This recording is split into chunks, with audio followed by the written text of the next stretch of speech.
Good first day? Yeah? Excellent. Well, this one's going to be a fun overview of all of our project infrastructure and the meta stuff, if you will, around a lot of the Spring projects. And hopefully the stuff that once we show you what we have that, or what we also changed over the past year pretty much, that it makes it easier for you to get involved into contributing back to Spring Source and the associated project therein.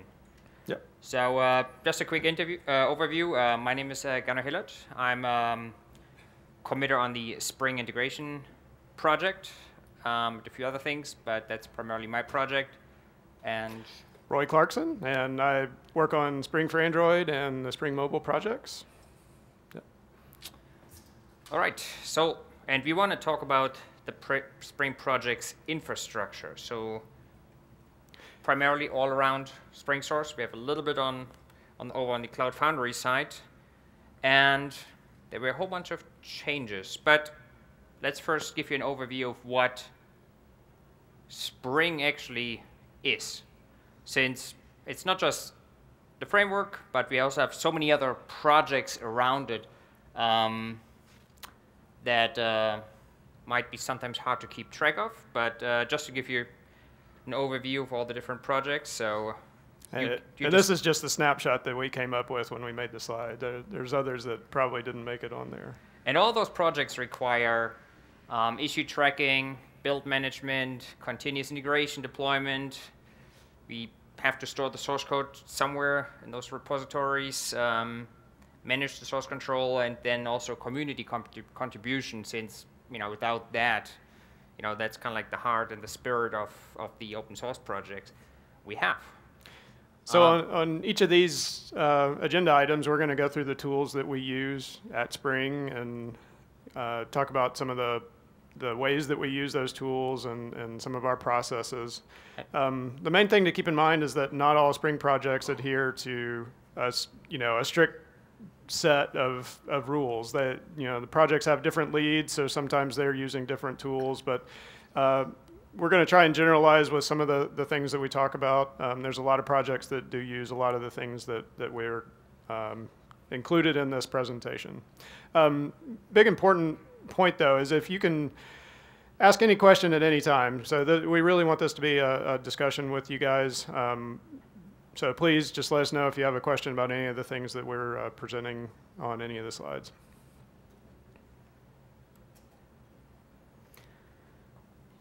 Let's talk about Atlassian Jira. So that's kind of like our main tool for filing issues, keeping track of bugs, feature requests. So whenever you have encountered anything that you think is an issue or something that you would like to see within the portfolio of Spring projects, please file it on jira.springsource.org. Almost all projects are there. There's still, I think, SDS that's still under issuetracker.springsource.org, but everything pretty much is under the jira.springsource.org.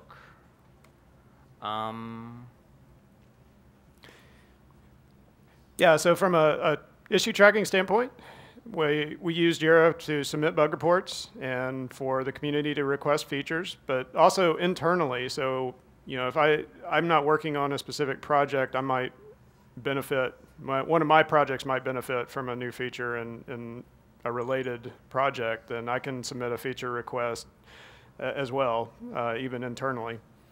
It gives a way for the community to vote for issues and also provide feedback, both from the community and from internally back to the community. And I think we really take those, if you find an issue that you really take care, please vote for it, because we really take any kind of indication in terms of prioritization. We take that actually quite seriously. So yeah, absolutely. It's really important that we're building tools that the community needs, and if we've got feedback that there's something that's valuable that we can implement, then certainly let us know. The life cycle of an issue.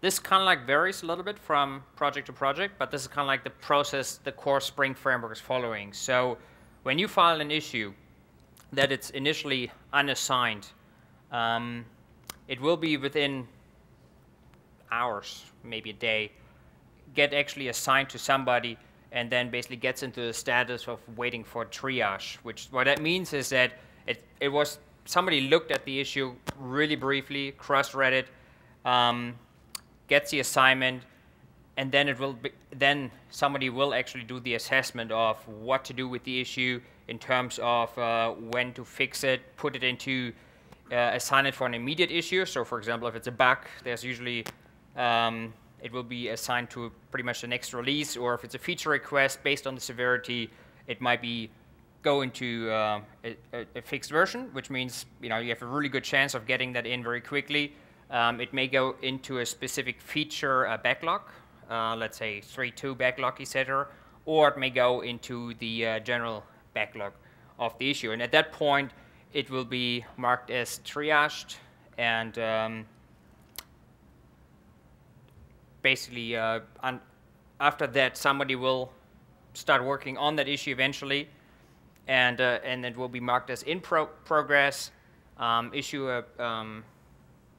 We will also, issue the pull request. We talk about Git, how that works together a little bit later, and eventually the issue will be resolved. And after the release is being done, the issue will be closed. So that's kind of like the life cycle within Jira for the core Spring framework. On the Spring integration side, just to give you a little bit of additional insights, we don't really have that feature of waiting for triage. So what we do is, on our side, we don't basically, we initially don't assign necessarily, when it's still in this kind of like in limbo state, you filed the issue, somebody has not looked into it, we will eventually assign a specific version for it. So we don't have that additional feature, but once the version, we will still assign a target version for that particular issue. At that point, we kind of follow the rest of the issue. So depending on the Spring specific project, we have a little bit of variation there. So one of the things about Jira is we actually track our release versions and release numbers in Jira. So there's a way that you can define all of those, and then each of the issues, when they're resolved and closed, they get assigned to different issues. So it's really easy to go search for different issues to see where it may have been released, or if it's going to be released, what version it's going to be in. Also for example, in our project, Spring Integration, we also do kind of like starting following more like a Scrum Agile development process. So we actually do weekly kind of like sprint releases. So at least the version control gets tagged on a weekly basis with issues that we resolve work on the week. So you will see that in the in Jira as well. So and there's also, follow that link, the life cycle of an issue. So there's a lot of really good information, and that's specifically around the Spring framework. So if you ever want to know the process that the core Spring committers use for Spring framework, that's a very good place to start. On to actually how we do builds within a good variety of Spring projects already. So originally, I think Spring Core was on Ant-based build process. Spring Integration was Maven-based, and we were actually I think Spring Integration was one of the first ones we switched over to using Gradle. So for many of the things we talk, Spring Integration was kind of like the guinea pig, and then things got applied for the core Spring framework. So we switched over to Gradle, and the Spring framework now is also based on Gradle. And the projects that I'm involved with, Spring for Android, mobile, and also social, we've switched all of those over to Gradle, and it's a really great tool, and I highly recommend investing a little time with it. It doesn't necessarily mean though that we hate Maven or so, or that we dislike Maven. It's kind of like the specific requirements of how we manage the build cycle of our project that we need to, we need to generate the documentation, etc. And Gradle helps us to simplify the build file management in that regard. On the flip side, though, for example, we still have The Spring integration samples, for example, they're still all Maven-based because it makes it easier for if you want to start out and checking out the samples, it's still a little bit easier to get started and get things built and into your particularly around ID integration. So. Yep. Have you been able to incorporate CI into Gradle continuous integration? Yes, and in fact, we'll get to that in an upcoming section. But yeah, if you've got questions on that, maybe hold out for a couple slides. So if you're not familiar with Gradle, it's a script-based build tool, and this is a very simple hello world example. You can actually just run Gradle hello, and it'll print hello world to the screen. So obviously, our build scripts are going to be much more complicated than this, but yeah, it makes a cleaner output than what a lot of Maven outputs generate, and you can also with its task-based design, you can select certain tasks and you have some more control, tighter granular control over the build process than maybe you wouldn't have with Maven. And again, not knocking Maven because we use Maven a lot in several of my projects as well. So yeah, we found some really nice features of Gradle that benefit our projects.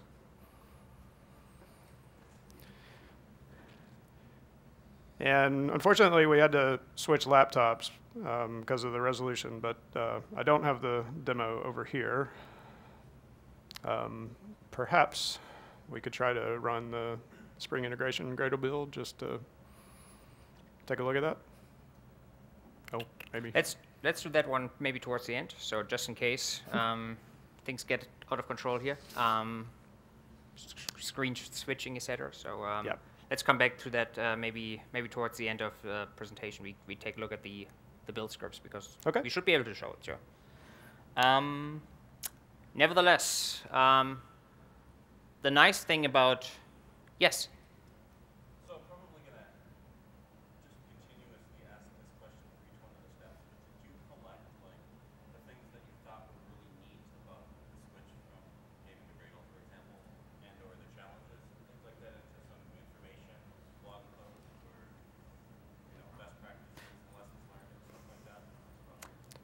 There was a blog post by Chris Beam, since he's kind of like the main implementer of those changes. There's a blog post on the on blog.springsource.org that details some of the work that has been done, but I don't remember that it contains like specific issues associated with that switch. Yeah, there's a lot of changes in technology here, right? SVN to Git and Maven to Gradle. I don't know what you were using before Jira, but that to Jira. I'm just wondering if you have the same kind of thing for all of the technology. I don't think so. Probably for Gradle, the biggest change over was that we switched over to Gradle, or started switching over when it was literally before 1.0 days. So we run into lots of those kind of issues of still being in development, etc. So plus there were lots of changes in the milestone, but since Gradle now reached 1.0 many months ago, and I think it's right now it's on the 1.2 release, it really got fairly rock solid and stable. The SDS integration works really nicely. So didn't really have anything bad to say at this point. So there was a data point in Chris's blog post that he mentioned about the previous Ant build for Spring Framework was, I think, over.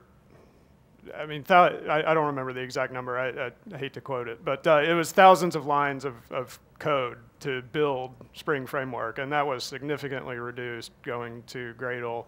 And in addition, some of the build time itself was reduced because of the way that Gradle is able to handle.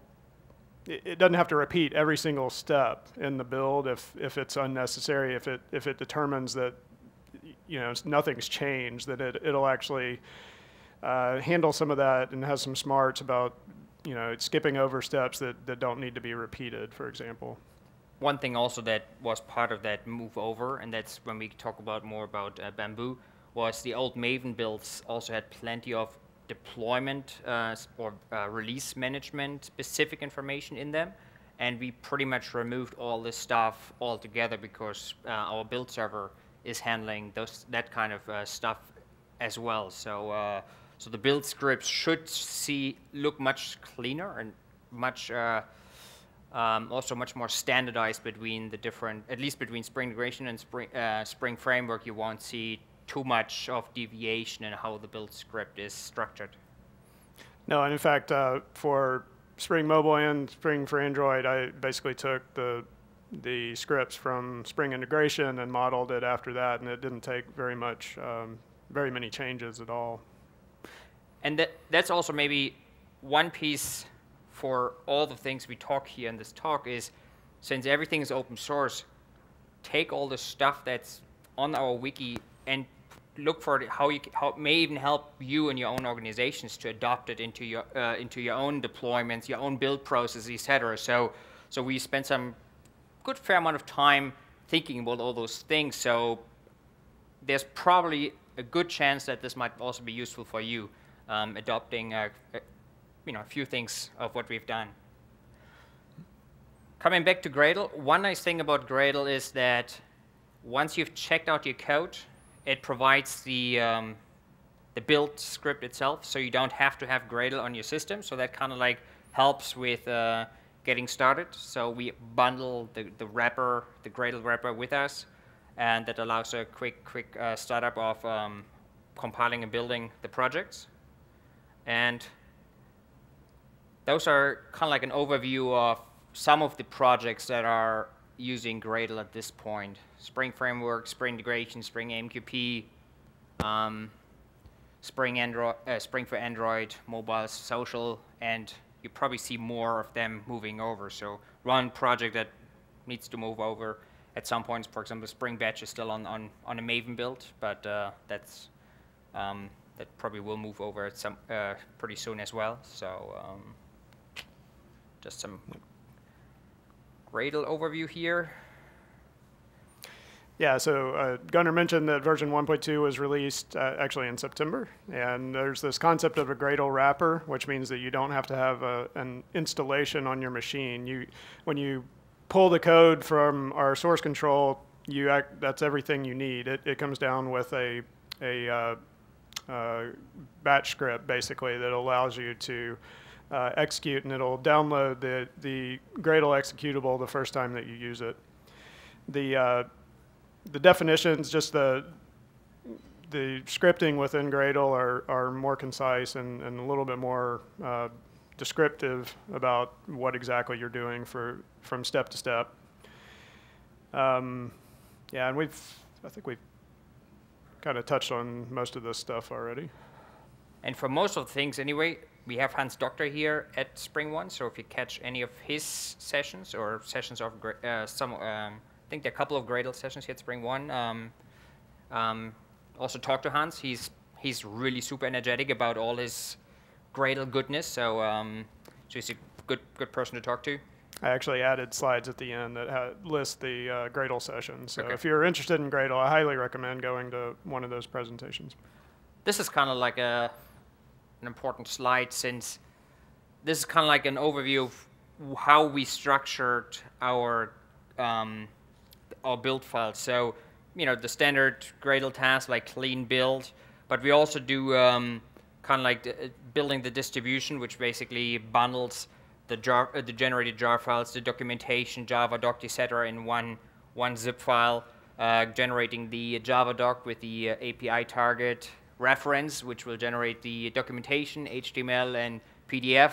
There are also some other, you can just do the PDF, for example, by just doing reference PDF as your build target. Install, which will install the artifacts into your local Maven repository. You can create the metadata for Eclipse and IDEA. So the Eclipse one is probably, since STS 2.7, yep. You can import it quite nicely into the IDE, so that might not be as necessary. anymore, but still there. And then Sonar Analyze, so starting at least for our projects to put those projects also onto Sonar for collecting metrics, and we talk about that in. So just another point. I know one of the things that really helps me is the reference task within Gradle. So if I'm working on a release and I need to make changes to a documentation, I can just call that reference task and it'll build the documentation very quickly instead of having to wait for the entire length of a build process to finish executing, because it's more like building a web page at that point. You can actually make small changes and just see them show up. So tool support, great. Gradle supported in Spring Source Tool Suite, as well as in IntelliJ. So I actually use the Gradle plugin a lot in STS, and I'm pretty happy with it. I know other people tend to want to generate their Maven or Eclipse project files, but I've been pretty happy with the Gradle plugin for Eclipse. And then more information on Gradle.org. With that, would like to talk about Bamboo, which is our continuous integration environment, which we also use now for triggering releases as well. So highly configurable. Primarily, I think that the new change we did there is basically switching from the original Maven configuration for doing release management and putting up the artifacts into the various repositories. We now use Bamboo has dedicated plugins for Maven and also Gradle to basically manage the release from within Bamboo, which does the tagging, the changing of the version numbers, etc., and pushing those artifacts out there. So the way continuous integration is done for us is that you check stuff in, it gets automatically built, and it automatically will also deploy the snapshot artifacts into our snapshot repository. Yeah, most of the projects use a very quick check on the GitHub repositories. So I don't know, 3 to 5 minutes or something like that, where if code's committed to the repository, then a snapshot build will be generated fairly soon after that. And then all the project members are also listed within Bamboo. So if something fails, they get notified immediately. You've got ties with Jira, so that if you properly documented your commit message, then it will tie it back to the Jira. So any emails that are generated out of Bamboo will include that information as well. And since you were asking about the Gradle integration, there's like a dedicated Artifactory Gradle plugin for Bamboo. I think it's also available for Jenkins, so which basically manages, helps you with managing, doing the release management. Yeah, and most of our projects are starting to move towards that Artifactory build process, and we'll touch on that a little bit more later. But we've actually switched over to doing our releases directly from our CI Bamboo environment. So we kick off a release from there. It gets via the Artifactory plugin. It gets automatically built and distributed or deployed to the Artifactory repository, and everything gets tagged back to the source control GitHub repository. So it's actually a really streamlined process and has really improved our ability to produce more releases more frequently. My personal favorite is ngSource. So if you have not looked at this, take a look at Sonar, since it gives you analytics into your source code base in a really nice, wrapped into a really nice UI that also should be appealing to your managers. So take a look at that. So I encourage more of our projects to use Sonar, since it's basically, instead of you having to configure all those plugins necessary to monitor the quality of your source code, you can just hook it into Sonar, which if you use Maven, it could be as simple as just a mvn sonar :sonar, and it collects the metrics from your project without any explicit configuration. But it basically, instead of you having to bundle all those or prepare those plugins such PMD, find bugs, check style, etc., it basically does the job for you and collects those metrics from, and what's really nice about it is that it actually keeps the metrics over time. So you can actually scroll through time and watch how the code quality of your project improves. Really encourage people to look at that project. It's also an open source project. And with that, take a look at would like to take a look at Artifactory by JFrog. So that's kind of like was a big change last year, beginning of this year, that we switched over to Artifactory for release management as our central Maven repository. Sorry. So up till now, we've kind of talked about a lot of things that have to do with more us building the tools or the projects, and not necessarily for you guys to consume from your standpoint within your projects. But Artifactory and the changes associated with this actually will impact or could impact some of your projects. So.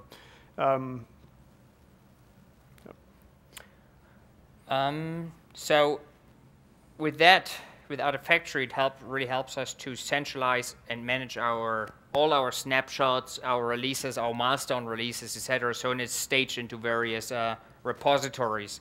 The GA releases are still maintained and pushed into Maven Central, but the milestone and the snapshots, they are available through our repository, our Maven repository. And it provides, it gives you a nice UI. You can put a watch on anything, manage licensing information, etc. So it gives you a good visibility into if you look for dependencies, etc. To introspect those and it's also the final piece of our release it's almost the final piece of our release process. So when we kick off a release within Bamboo, it's going to be pushed to Artifactory, and then it gets automatically published in there for you guys to go see. So go to repo.springsource.org. That's the location, and it kind of like all the old URLs of Maven repositories basically forward to that new URL, and we kind of like have it staged into different repositories, kind of like if you want to just have the snapshot, the release, milestone, etc., depending on how comfortable you are of just using the released versions, or are you okay using milestone releases.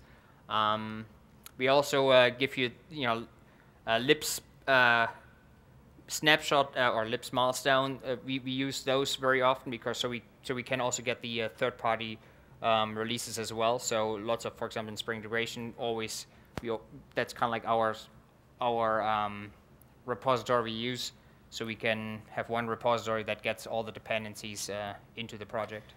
So going back one slide, just to reiterate this point, this is the URL that we now use in all of our Maven configuration and also Gradle configuration for pulling in dependencies to all of our projects. So it replaces the previous URL, and the previous one's not going to go away. We're not going to break anybody's builds or anything like that, but this is going forward the new URL that we're using. And what's really nice about it is that you don't have to supply any additional repository information in your build for a Spring dependency, at least.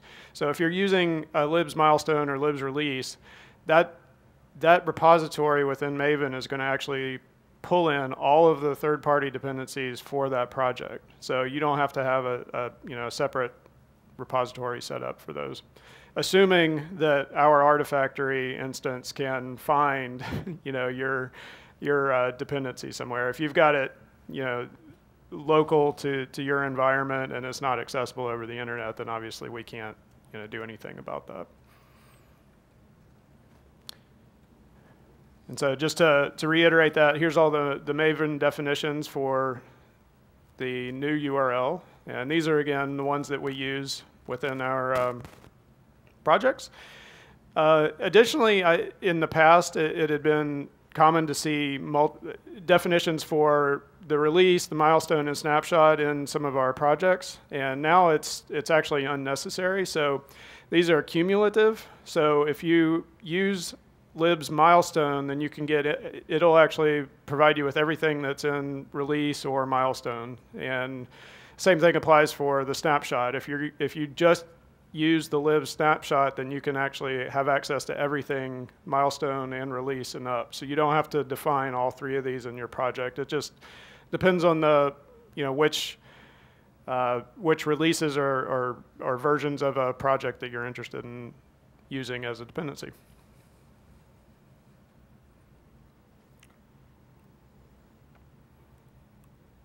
Couple of more links before you get more information, and right after this session we upload the slides so you have all that stuff.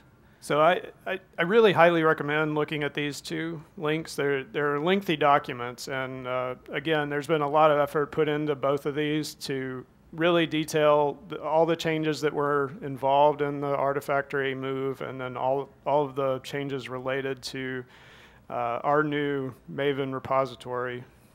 And it's well worth understanding, what some of those changes are when you're building your own projects.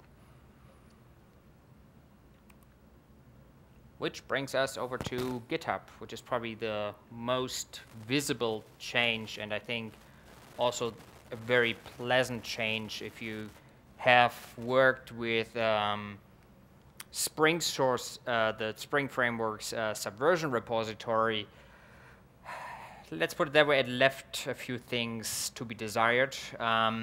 So we finally, the first one was Spring integration actually there was an intermediate step of, we had an internal Git repository at SpringSource, but eventually we decided to start moving projects over to GitHub. And this is probably the single most, at least from my personal experience, a really pleasant experience. If you have not used GitHub, I would probably highly recommend taking a look at it. It's a nice experience. We talk a little bit further down as well. So just to give you a little bit of historical context, Spring integration moved in August of 2011, and the Spring framework moved in December last year to GitHub. Spring Webflow recently moved, and by now all major projects are now on GitHub. So that also kind of like one nice thing about GitHub. It also made, for example, certain before we still have for example, a fisheye instance, but even like the browsing of the source code is really nice and also responsive on GitHub. So all major projects are now under the SpringSource github.com/SpringSource. That's where you'll find all projects. As said, it provides really a nice UI around everything. And what's good about it is that pretty much most open source projects of late are pretty much on GitHub. So it kind of became like the standard, de facto standard for hosting your open source projects. It provides code browsing, commit history, community. It makes it really easy for community contributions. So provides some issue tracking. So we don't really use that, but if you host your own projects, it's actually a very nice nice feature there as well, and also provides wiki pages and also does website hosting or project site hosting as well. So just to add to the issue tracking, we don't use that as our central source for issue tracking, but that doesn't mean that we ignore issues that are submitted via GitHub. So if you have an issue, then feel free to submit it via GitHub, and typically what will happen is that a project member will create a JIRA issue for that and probably add a comment to it on GitHub so that you can see where more of the detail is being tracked in the actual JIRA issue. One important thing is for you to get involved into our source code is that we need to get that's the only paperwork whenever you would like to contribute something back to our projects, that you need to sign the contributor agreement. So you're not signing away your life, etc. We literally just need that checkbox for us to basically incorporate any of your contribution, your code into our project. So it's legal protections for everybody, and we've got all the projects should be listed on this contributor agreement, and you just enter the project lead, and they'll get emailed, and then they'll follow up with you about being able to incorporate any pull requests or code that you've submitted. Because what we want to talk now about is how you can actually contribute code to our projects, or also how you can just get our code and start working with it. Basically, the core is that in the world of Git, that you typically fork the repository. So you can, of course, check it out directly from the project, but the kind of recommended way for working with our repositories, including us as committers, is that we actually fork the repositories into our local, into our accounts. So then we can basically start messing around with the code, etc., without ever having to commit anything into the main project that's unnecessary and not needed, or if we screw something up, that we can just delete it and just redo everything. The point there is that we actually follow the same process for submitting code to the project that we expect from our community contributors. So you guys would do the same thing. You would fork the repository in the same way that we would. The only difference is that you wouldn't have access to actually merge that code into the master branch. One of the core team members would have to do that. But ultimately, it's the same process. We use the same features in GitHub. Yes, there probably we should have a few more information about that on the slides, but yes, basically whenever you fork your code, it's actually recommended that, so whenever you work on the code and we basically want to merge it back, that you actually sync up with the upstream repository before you actually before you commit your code back in there. So that's also actually probably a good pointer, in a sense that Git is it's not just unidirectional into the upstream repositories, but you can also, if for example Roy works on something and he has some awesome feature or something he wants to share with me without going into the master repository, he can actually merge, or we can merge each other's code as well. So so you can do it via web URLs. You can do it with your local file system. I mean, if you, for example, don't really have a official repo, you can just store the repo somewhere on a shared drive in your organization, basically, and still use that as your main synchronization point. So Git makes it really easy to share with anybody. So yeah, and this is a valid point that Gunnar's bringing up, is that Git is a distributed source control. So what that means is that, unlike Subversion, you don't have to have a centralized server set up and maintained where that's where everybody checks their source code in.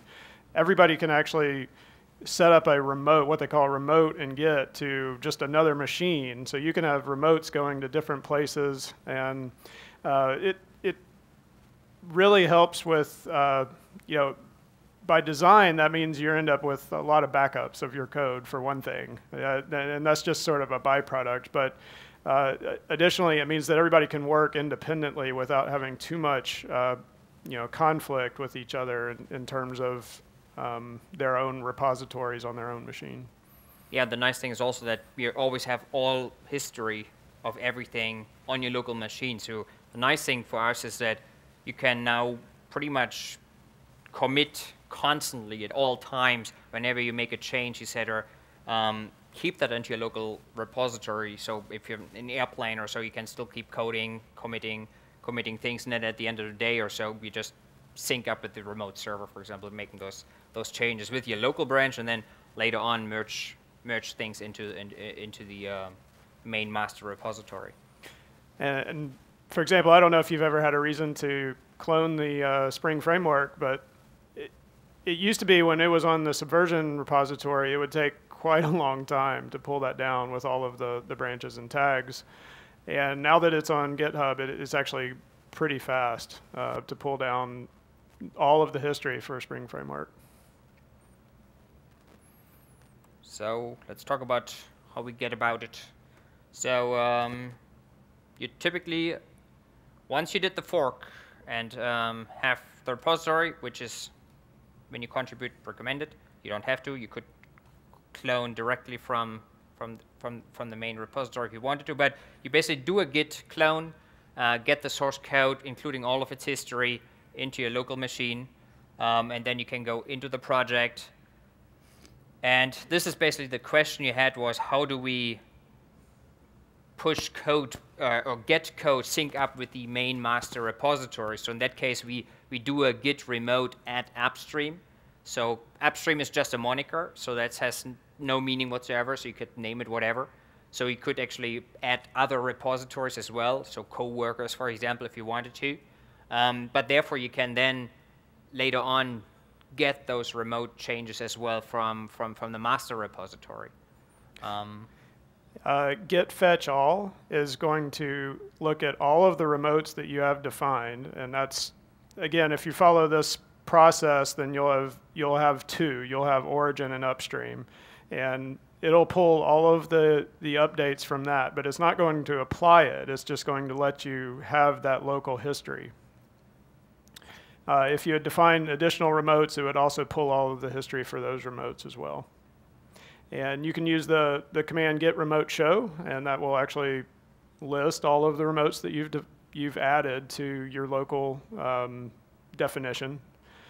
And git branch -a will list all of the branches, both local and remote, for all of the remotes that you've defined for locally within your repository. So with that, what we typically do here, once you have all the code, we typically match up for each Jira issue we have in our projects. We tend to create a personal local branch for the Jira. So we kind of like let's say int for Spring integration, int-1234. Create a branch for that in my local Git repository. I do the work, commit my changes to it, and then push those changes into my personal remote repository at GitHub. And when I'm happy and kind of like, okay, now everything is cool, ready for code review, this is, I think, where GitHub really shines, in my opinion, is you basically submit pull request into GitHub. So you do a git checkout -b creates that local branch. You do your changes, you push your changes to the remote repository, and so do a good push origin, which is your personal your clone.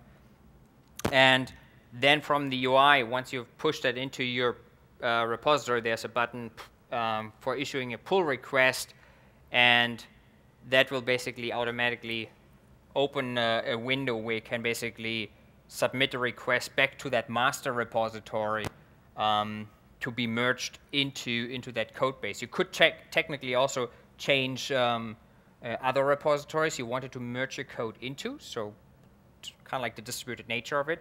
But by default, it will select the master repository. You basically can, it automatically takes a commit message, as it's kind of like descriptive of putting in the description etc. You can review the changes that have been made, and then you can issue that pull request. So yeah, just to reiterate again, this is exactly how we do things on our projects. So if you create a JIRA as a community member, then we go in there and we look at the JIRA number, and then we'll pull the latest code for the project. And then locally on our machine, we'll do a git checkout -b, and we name it whatever the name is, for example, mobile-123, and that 123 would be the JIRA number. And so then we would work on that topic branch. And one thing that's really nice about this is that, say you're having some discussion about one of the JIRAs and you haven't quite decided or resolved how you want to fix that particular issue or complete it. You can actually leave that and go and create another topic branch and work on a different JIRA while you're having those discussions. And all of these things can be happening simultaneously. You don't have to worry about trampling the stuff that's in that one topic branch. And you can create as many branches locally as you want. And when they're ready to be reviewed, you would then push it up to master. And actually, we're going to be talking about that. And typically, before you push things before you issue the pull request, kind of like make sure that you have kind of like synced up with the master repository, so you can do a pull on the upstream master. And what we also strongly recommend is rebasing your code. So basically, whatever issues were merged in between, so that those are basically your commit will be the top one, so we can get a clean history, continuous history of the commits being merged into the master. Yeah, if you're not familiar with Git, this concept of rebasing is a little bit tricky because Git actually has a couple different ways that you can merge code into a repository. One is just the merge, but rebase is the other option. So whereas merge would try to take everything that's in upstream and then apply it on top of your changes, rebase actually removes your changes, applies everything from upstream, and then tries to reapply your changes on top of all of the code, the latest code from the master repository.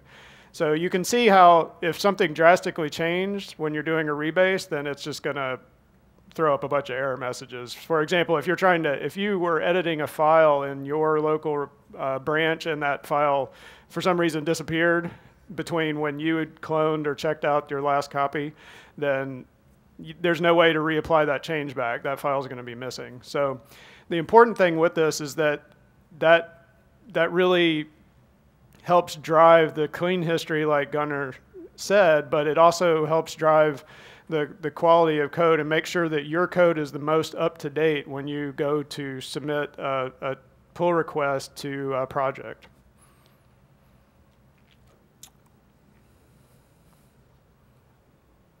Hard to see, but just a kind of like the code review screen for GitHub. So why don't we pull up GitHub if you can? Maybe let me just see how we had screen issues earlier. So okay, here we go.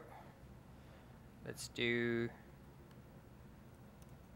most familiar with. We need to move that.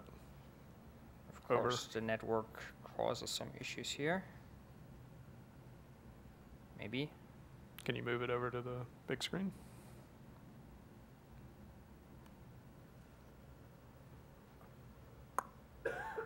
Yeah, it looks kind of funky, and looks like I have network issues here.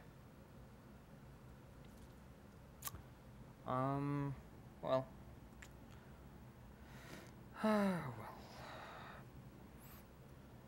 Basically, what this shows is that you can kind of like using those pull requests, so they're not only there to merge your code in there, but they also provide a really good way to actually keep a conversation about your code you want to commit in.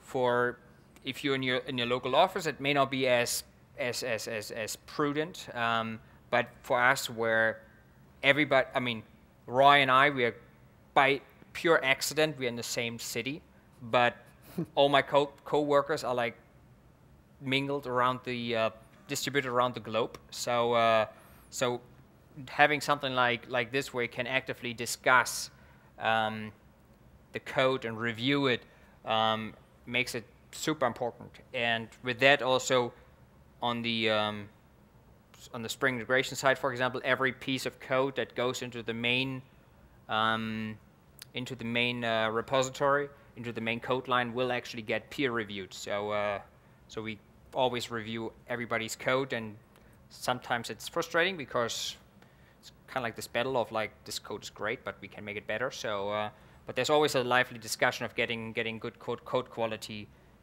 into our project.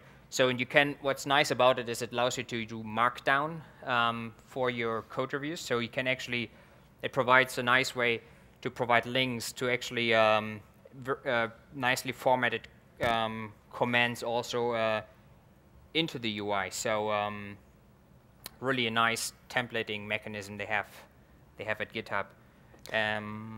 Yeah, GitHub, I don't know how well you can see this on the slide, but they show you the changes that were removed, and then the green is the change at the bottom down there is the changes that were added to a particular file. But it lists out, breaks out all the different files for a particular pull request, and you can comment on different parts of it. It's a really great UI for working as a team on a project. That also, for example, in the flow of doing code reviews also, often your code submission is not sufficient, so you may have to do changes to your code, but that does not mean you have to abandon your pull request. So the nice thing about it is that you can actually do, go back to your code onto your branch, do code changes, etc., push back into your repository, and those changes will actually show up as a new commit as part of that same pull request. So you actually can do pull request, discussion, new commit, discussion, etc. So it's a back and forth. So you can augment your pull request with further commits and have kind of like one overview of how the discussion goes. And GitHub keeps track of the changes, so it doesn't. It's basically it creates a changelog across multiple commits in that regard. So and this goes back to actually creating the topic branch for a particular feature or Jira.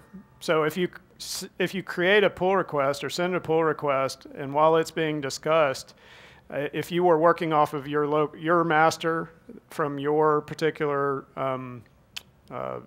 account, then any changes that you made to that would actually show up in that pull request. So if you created a separate branch for that pull request, then you can continue to work and play in a project or a repository without affecting the branch that got submitted for the pull request. And so any changes that need to be made for that, you can keep them isolated in that branch. And just to reiterate on that one is also that contributors and committers are following the same process in terms of committing code, same code review process. So if you commit something, do a pull request, it's the same process, which really, I think, makes it nice of getting good code quality into the project, and also not having anything special for us versus, so we try to avoid to commit directly into the master branch ourselves without prior pull request and code review as well. So it's for smaller side projects, let's say the samples project, or or maybe even smaller projects, it might not be as prudent. But for projects like the core Spring framework and or Spring integration, it's critical that everything gets reviewed quite a bit, and therefore GitHub pull request. So just as a summary, is basically the code plus the issue plus code commands.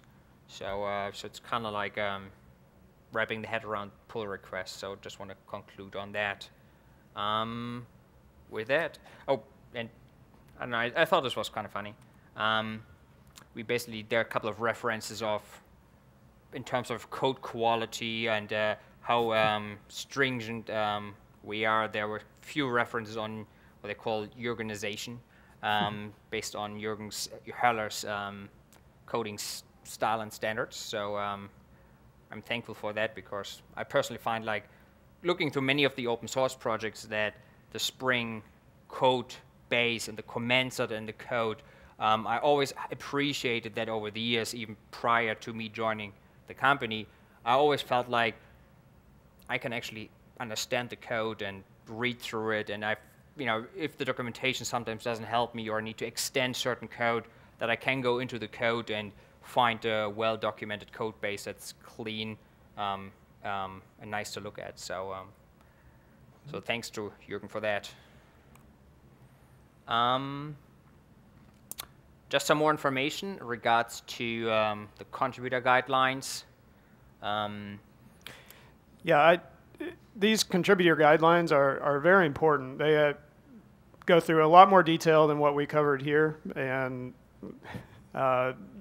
you'll be able, it covers all of the aspects of everything that we covered here in terms of submitting a pull request and contributing to our various projects. And there's some differences between the different ones for, like, Spring Framework and Spring Integration, which is why we listed both of those. But I do recommend looking at those if you've been interested in wanting to commit to any of the projects. Or just want to copy them and apply them in your own organization. So, so they're fairly detailed. And then GitHub itself has some very good documentation. One's on forking a repo. So if you've never used Git or GitHub before, then definitely take a look at those. GitHub has some very good documentation on just simplifying some of the concepts of Git itself, because Git can be a little bit daunting at first. And some more Git reading resources. So ProGit is a good resource. Also has some more information on rebasing. One particular I can highly recommend is Matthew McCullers and Tim Berkland on Mastering Git, which is actually a video series. So it's several hours of a really well done overview of anything around Git. So I can highly recommend that. And if you ever get a chance of catching either one of them in one of your local user groups, they're always wonderful speakers to have.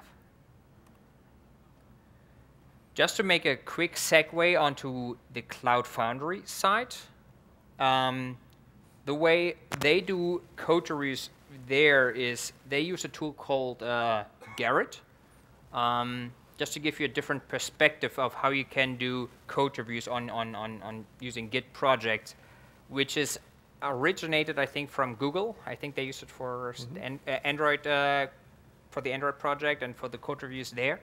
So one main differentiator there is that Garrett is kind of like automatic. So versus when we use for our processes GitHub, it still requires manual intervention. So somebody has to manually merge the code. Versus in Garrett, you basically submit your commit, somebody will review it, but multiple people will review your code base, and once basically the people have reviewed the code and it determined it's good to ship, then basically pressing a button, it will automatically merge the code into your repo. So it's a little bit more automatic.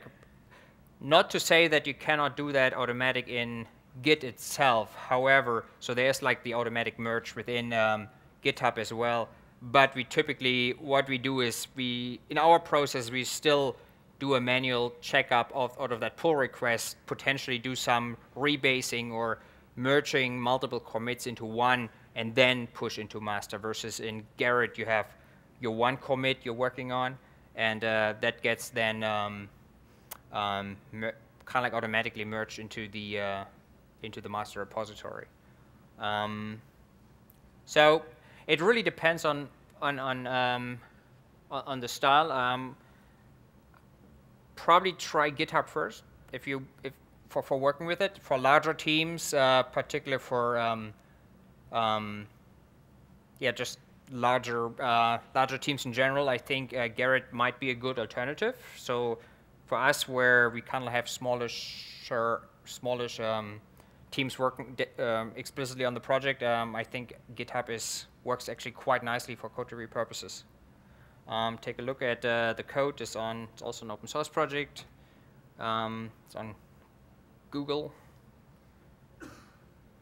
And a few words on community. So all our projects are hosted on springsys.org. Follow the blog post there. Follow SpringSource on Twitter. That's there are a couple of resources there. The forums are probably the most critical ones. So we always look at the forums, and we typically give you responses within, I'd probably say 24 hours within a day. So there's always quite a bit of feedback you get for each of the projects. So all of the projects are on the forums, and Stack Overflow is also another source that's increasingly getting more popular for asking questions. Yeah, and we can't underscore the importance of all of these outlets for you guys, because it's the community is one of the key drivers in a lot of the work that we do. And so if you guys don't have an outlet or a feedback avenue for those projects, then we don't know what things that we need to prioritize and focus on. So definitely, if you've got not just bugs, which we certainly want to know about, but if you've got feature requests and just general help and questions about different projects, then certainly follow up on one of these. One thing that's not listed on here is that Twitter, I believe it's the Spring, one of these two accounts actually has a list of all of the other projects that have their independent Twitter account, so you can follow a little bit more closely about one project or another, and then also interact with the team members through Twitter that way. Although it's not the best forum for more complicated discussions, obviously, but it's certainly an easy way to get a quick question answered. And also would like to point you to a couple of more other sessions, particularly on Gradle, that we have here at Spring One. So check those out.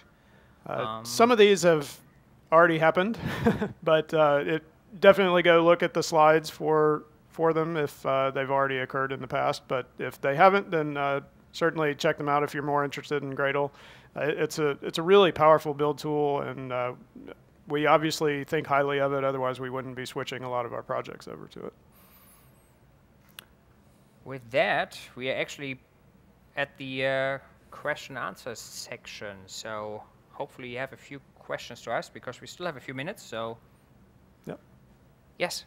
It's a little bit detailed question, but I use IntelliJ, and after the project converted to the Gradle, and I checked out and do the Gradle idea, then the project itself doesn't get built in the IDE, and that's all known problem. But is it fixed?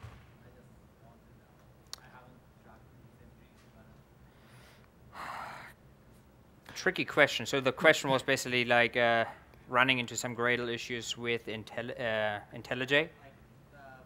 tried to build a Spring Core project inside of the IDE, but there is a buildable fail because I bought like Ruby something, and that was documented in one of the files, but I'm not sure it's resolved or.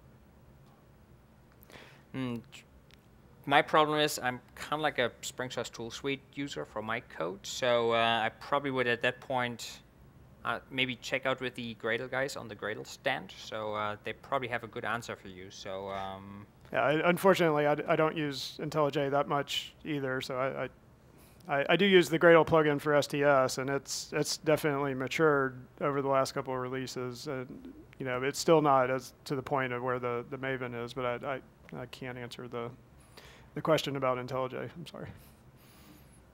Yes. I have a question about really complicated interdependencies. We have a very large group working on lots of different components at a time, as I imagine is similar to your group. And we use Maven currently, and it was a recent migration to Maven from a homegrown internal system. And one of the biggest challenges that we've had in trying to streamline a continuous deployment pipeline is all the things that get affected when you change a low-level dependency. And in an open source world, things sort of bubble up with releases, and each open source project can be released sort of immediately or on its next release. So you collaborate together to put something out. In a very large organization, and I think you might be able to see this in your role too. Say there's something really low level that bubbles up like 6 dependencies deep, and you want to coordinate with the organization or push out this kind of change without really hurting everybody, but at the same time promote them to be, with the best things for whatever the major milestone is. Do you use any sort of tools to manage that kind of large-scale interdependencies? We've been sort of building our own, questioning whether we're doing the right thing. It'll go and edit other POM files. That just feels wrong. You basically mean kind of like updating other projects with the newer dependencies, or? Yeah, so say you have a web app, and that web app uses a tool suite that's common throughout the organization, and that uses some frameworks, and those frameworks use other frameworks. You find a bug, right before you're supposed to release that web app. It's all the way down at the bottom. So now that needs to be updated, and then you need to update and re-release the next thing, and update and re-release the next thing, and update and re-release the next thing, and make everybody aware of that whole thing that just happened, and relatively quickly, because you're a QA at that point. Is there some sort of tool you use for that kind of thing, or is it much more iterative? Honestly, we really do more of an iterative process, and so we have that smaller granularity on the changes, and so we do where we do have the interdependencies. If we find something like that, it's usually within the development process, and so we're able to coordinate a minor release for the other project, for example. So I'm not personally aware of a tool, a large-scale tool like that. But we certainly run into the same issues, particularly in the Spring integration world, where we have like all kinds of other Spring frameworks we're depending on. So we kind of like occasionally are basically delaying a release because we really have to wait before that milestone release becomes a release version, and then we can only release ours. So there's certainly I certainly hear your problem, but yeah, I'm not aware of how you can manage that more effectively. So we all have the same problem. Yeah, that's the answer. We all have the same problem. Any other questions? Maybe we have a question for you. Who's already using Git in your organizations? So it looks Fantastic. like So I had a quick Git question. yes. I'm fairly new to Git. I've been using it for a few months. And I've never used rebase, but it sounds like you like rebase a lot over merge. Well, the perennial answer, it depends. But if your goal is to maintain a clean history, then rebasing will help you achieve that. What happens with merging is if you use any kind of visualization tool for your Git history, with merging, you'll end up seeing a bunch of this kind of stuff. Exactly. So with rebase, you end up with a little bit more of a linear history, and it just makes it one nice thing about it is it makes it look a little bit better, and it's easier to really go back and read through that history. And if you're working for a while on your own branch, you rebase or merge daily, I assume, to bring stuff in so you don't deviate too much? It's recommended that you do. The longer you wait, the more chance that there's going to be something that gets modified that you've modified. So when you do that rebase, you can't apply your change cleanly on top of that. So yeah, we typically, at least I know I do, whenever I probably at least daily, and maybe even more often than that, if I know that there's active work being done on a project. At least check to see what the work, if there's any activity on the Yeah, I probably project. do also like whenever I do like a push to remote repositories. I always do a rebase before that. Also, like the rebase, particularly like the interactive rebase, allows you to do actually squashing of commits. So, which is kind of nice. So for example, when we do a pull request, we want to have like very fine-grained commits. So particularly when you do code reviews, you see, you know, commit, what changed, etc. However, for the final merge into the master branch, it's kind of like nice to have for each feature, for each year, that you only have one commit into your master repository. So it kind of like makes it easier for people that look through the code, see when was what feature added and what changed only for that pull request, or for that merge basically. And Git interactive rebase, you can basically like with the editor basically say like, you know, squash those you know, 3-4 commits, etc., and then it merges them together into one commit. So that's a nice feature there as well. Mm-hmm. Yes. Yes. When you converted your SVN repository, did you bring forth all the history of all of the files? And Yes. second, did you convert all of the branches and tags to Git branches and tags? So that was I think it does. Believe so. So I can tell you that Gunnar and I didn't do that, but I believe I believe that we did bring forward all of those. So that's actually probably a good point, is that whenever you merge to Git, that it has actually full capabilities into Subversion. So if you want to move stuff from Subversion into a Git repository, you can literally check out from Subversion and push into Git, and it copies over the entire history as well. So I know that some people do that in consulting gigs where the customer, oh, you cannot use Git, but they still use Git anyway for in the local environments, and then at the end of the day, or you know, after the sprint, etc., then they push the code into a remote Subversion repository. So it has really nice integration with Subversion. So you shouldn't lose anything when you migrate from Subversion into Git, and it's like takes a few minutes on a normal smaller. If you use a Git Subversion, it automatically converts all the Subversion commits to the Git commit, as well as all the branches and tags in the Git. So Right. all the history is there now in Git. Yeah, I want to say that it's all there, but I don't 100%. we've tried to convert our repository, which has about 250,000 commits to it in SVN and several thousand branches and tags.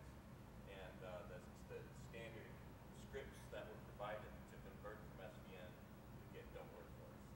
So Wow. it's been challenging to convert the repository. We tried it even on some sample repositories. Still had issues with the standard scripts, so we're just wondering if you had any advice or experience or anything with getting everything converted, including branches and tags. I can talk to you after. We did it very, very large scale, and the scripts didn't work either. But we figured out a way, so I can share that later. Okay. Was it like a, just for curiosity, was it like a when you moved your code base, was it like a kind of like a size, where it starts to get flaky? I mean, It's exactly that. So we basically just had to break it up and segment it, and basically like a tree, figure out how far deep was it going to work, and then do that, and then sort of step back from there until we got to the root. Okay. okay. Yes. Yes. Oh, can you maybe speak up a little bit? I didn't. So if you talk about pushing in, what about putting back out features that you store or desire later down the road, right? So if you're working in a Scrum-based environment, fit it in features and stories, add a product to engineer decided to have to put all that back out again. So rolling back commits. Certainly Git has features to support that. You can roll back one or more commits and basically wipe those out. You can either do it what they call a soft or hard. If you do it hard, then it'll get rid of everything. If you do it soft, it'll basically leave everything untracked so that you could fix or move that to a different branch, for example, if you wanted to. Yep. Also, it has pretty nice support for cherry picking. So, particular, which is interesting for if you have your main release, but you still have like your smaller releases, etc., and you may want to, hey, I like to have that feature and that feature in that other older point release backported. It has some good facilities for that as well. Right. Okay. Any other questions? Okay. Well, Thank you so much for coming.